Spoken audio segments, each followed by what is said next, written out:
our subscribers. Today I will tell you how you can easily fix your problem. So if sound not working on your iPhone on your Mac, so how you can fix it? So for fixing it, first thing you need to just go to Apple logo, just choose restart and just it needs restarting your computer. So after your computer will restart, just check this thing if you turn on sound on buttons. So you can also just check it by like this.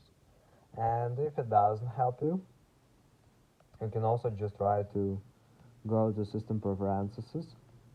Just go to software update, just wait until it will check for updates, and if you see here available update, just tap on update now and it will successfully install the latest updates for your Mac. So thanks for watching, have a nice day, subscribe to my channel, click like, and goodbye.